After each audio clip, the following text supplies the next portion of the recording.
Salut à tous, c'est Pank de la chaîne, bienvenue sur cette vidéo qui continue notre semaine sur vivre sa thérapie.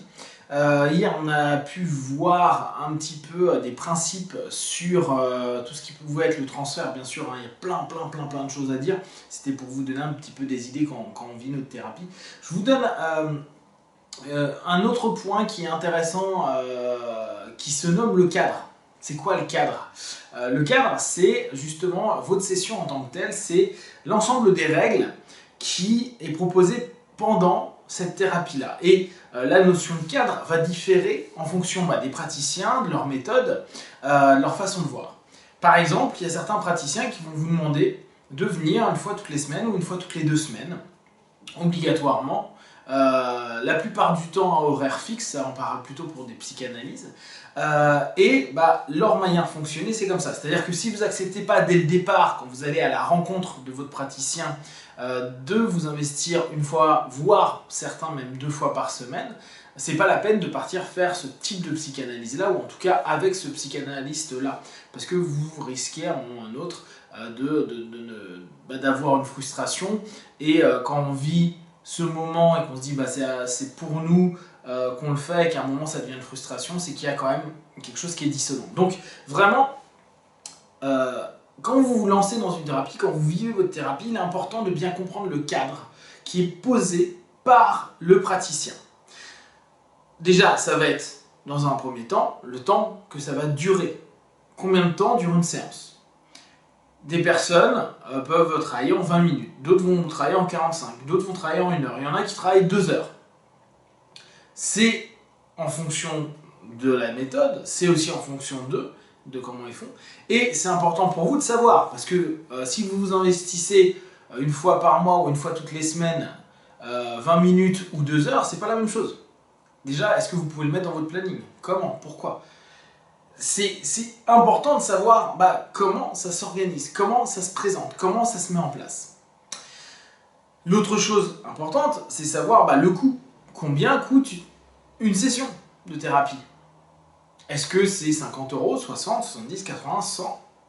Là, c'est vraiment également important, parce que si vous commencez votre thérapie et qu'au bout de 3 mois, alors vous commencez un petit peu à vous mettre dedans, vous sentez que c'est trop cher pour vous parce qu'on vous demande 2 fois par mois à dépenser 80 €, vous allez peut-être diminuer, voire arrêter votre thérapie alors que vous étiez parti d'un bon pied. Donc c'est important de prendre en compte dans quel cadre vous allez mettre en place et dans quel cadre il vous le propose. Est-ce qu'il fait des tarifs étudiants? Est-ce qu'il fait des tarifs sans emploi? Est-ce qu'il fait des tarifs seniors? Est-ce que c'est pour tout le monde la même chose, etc., etc. Après, ça va être de savoir si c'est un cadre où il y a une interaction. Est-ce que c'est un cadre qui va être plutôt dans une notion coaching, c'est-à-dire vous parlez, il vous donne ses impressions, il vous oriente, il vous dirige? Est-ce que c'est quelque chose qui va être plutôt analytique, mais analytique en très classique, on va dire, du freudien, où le praticien va très peu parler? Est-ce que ça va être plutôt dans des échanges? Est-ce que ça va être une personne qui fait que de l'hypnose, c'est-à-dire qui vous fait parler 3 minutes et puis après c'est la transe? Est-ce que ça va être de la PNL? Il faut vraiment que vous sachiez comment ça va se passer. Pourquoi? Parce que tout simplement vous allez vous dire, attends, moi ce que j'ai besoin c'est de déballer mes problèmes. J'ai besoin de comprendre. Donc j'ai besoin de déballer, on verra ça après le coup de comprendre, mais j'ai besoin de parler, donc j'ai besoin de retour. Beaucoup de personnes, moi par exemple, viennent me voir et me disent moi j'ai eu un psy qui il me laissait parler, il me disait rien, ça m'a servi à rien. Parce que pour eux, ils attendaient des réponses, une interaction, etc. Donc si vous n'êtes pas dans le cadre à comprendre comment fonctionne votre praticien, et d'adhérer à ça, hein, c'est le plus important, vous allez être complètement à côté. Ouais, j'ai fait 10 séances ou 5 séances de tel truc, mais moi je m'attendais à ce qu'il me donne des idées, qu'il me recadre, qu'il truc. Non, il m'a laissé parler sur mon divan et ça m'a pas plu. Donc, voyez vraiment cette notion. Qu'est-ce que vous allez, qu'est-ce que vous attendez par rapport à votre thérapie? Est-ce que c'est quelque chose où vous voulez parler ou pas? Parce qu'il y a d'autres personnes, c'est tout l'inverse, hein, qui viennent, moi je prends mon exemple, qui viennent me voir et qui me disent non mais moi je veux pas parler de ma vie. D'accord? Mais moi dans ma façon de faire, dans mon cadre, tu parles de ta vie. Donc si tu ne veux pas parler de ta vie, va voir plutôt d'autres types de PNListes, d'autres types d'hypno, et peut-être que ça leur conviendra totalement, parce que on peut très bien fonctionner sans déblatérer et parler de sa vie. C'est ce que je peux complètement comprendre. Donc l'idée, c'est vraiment après voir, vous, votre objectif. Et comment il peut traiter votre objectif. Qu'est-ce que dans le cadre, ça va être l'outil. Est-ce que ça va être un outil qui va être corporel? Est-ce que ça va être un outil qui va être analytique? Est-ce que ça va être un outil qui va être au contraire coach, j'allais dire coaching, mais là c'est pas le terme que je cherche, c'est plutôt axé solution. C'est-à-dire qu'on va minimiser l'analyse pour plutôt trouver des réponses. Là aussi, c'est bien important de savoir, ok, comment il procède. Comment il va travailler pour vous, avec vous et dans ce cheminement. Il y a aussi à savoir s'il a des attentes. Alors ça paraît étrange, hein, je veux voir un thérapeute, il a des attentes. Moi quand je fais du coaching, j'ai des attentes de mon partenaire, parce que je lui dis voilà, d'ici la prochaine fois, il faut que tu fasses ça, ça, ça, ça. Et si tu fais pas, tu suis pas la convention. Donc ça c'est dans le coaching. Dans la thérapie, j'ai pas d'attente. Ou je vais dire voilà, il faut que tu réutilises ton ancrage, ou que tu réutilises ton mantra, ou que tu réutilises blablabla. Mais faut vraiment voir si vous allez pas être si fou pas, actif ou pas, etc., etc. Donc c'est vraiment important dans le cadre de déterminer les règles du jeu. Les règles dans lesquelles vous allez vous engager et voir si ces règles elles vous correspondent. Et c'est vraiment important d'être clair déjà avec vous quand vous allez partir en thérapie.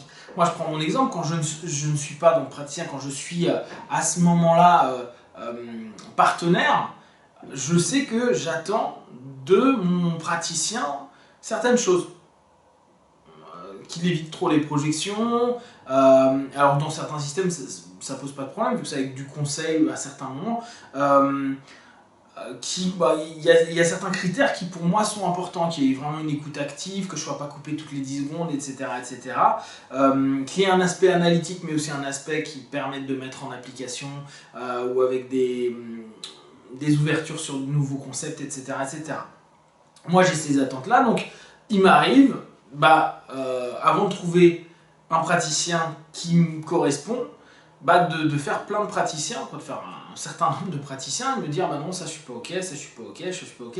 Par exemple, moi dans le cadre, j'aime pas qu'on m'impose une fois par semaine. Bon, c'est un truc, ça me gêne. Donc ça me gêne parce que moi en tant que praticien, je l'impose pas, donc c'est aussi un de mes besoins à moi. J'estime que pour moi c'est important. Donc c'est à vous de voir, et vous n'êtes pas obligé d'accepter les règles du jeu de votre praticien. Si ça ne vous correspond pas, ne le faites pas. Faites vraiment et découvrez vraiment ce qui vous intéresse. Donc téléphone, souvent ils ne vont pas vous parler de comment ils font. Première séance, posez vos questions. N'hésitez pas. Comment tu marches, comment ça fonctionne, est-ce que c'est sur le long terme, comment, blablabla. Vraiment, vous voyez. Ok, peut-être que vous aurez perdu 70 ou 80 €, bien que très souvent, même parfois, le fait simplement de parler de certains trucs, ça pourra peut-être vous enclencher autre chose, mais vous allez savoir vers quoi vous voulez vous diriger. Alors, c'est pour ça, je reviens toujours sur le truc, trouver le bon praticien, la bonne méthode et en gros le bon cadre dans lequel vous allez vous sentir bien. Peut-être que vous aimez bien qu'en 20 minutes ce soit fait, que vous n'ayez pas parlé et que vous ayez tout recadré dans une transe et basta. Et peut-être qu'il y en a d'autres, c'est moi je veux me poser, je veux mon heure et demie, je veux parler, que je lâche tout ça et je veux que ce soit hyper périodique parce que j'ai des choses à lâcher. Et tout est bon à prendre. Après, c'est à vous de trouver le cadre qui va vous correspondre. Et parfois, entre la définition de la discipline que vous trouvez cool et quand vous y allez en pratique, vous dites wow, ah ben non, moi je m'attendais pas à ça. En tout cas, le praticien, lui, il a une manière de faire qui ne correspond pas à votre sensation, votre feeling. Donc, pensez bien à ça. Quand vous allez en thérapie et même quand vous y êtes, ça se trouve au bout d'un moment, un cadre qui correspondait au départ ne vous correspond plus à un moment. Et vous pouvez très bien le faire remarquer à votre praticien. Déjà, ça peut être un travail en plus. Et peut-être, tout simplement, il faut arrêter avec ce praticien et trouver quelqu'un d'autre. Voilà. Si vous avez des questions, des remarques et des observations, partagez sur Facebook, YouTube. J'y répondrai le plus rapidement possible. Comme d'hab, prenez ce qui est bon juste pour vous dans ces vidéos. Il n'y a pas du tout de vérité. C'est simplement moi Ma perception, là, je vous la donne aussi bien en tant que praticien qu'en tant que partenaire, quand je vais voir quand je fais ma propre thérapie. Et donc, prenez vraiment ce qui vous semble juste et avancez pour vous. C'est vraiment ce qui est essentiel dans ce que je propose. Prenez soin de vous. Puis voilà, ciao!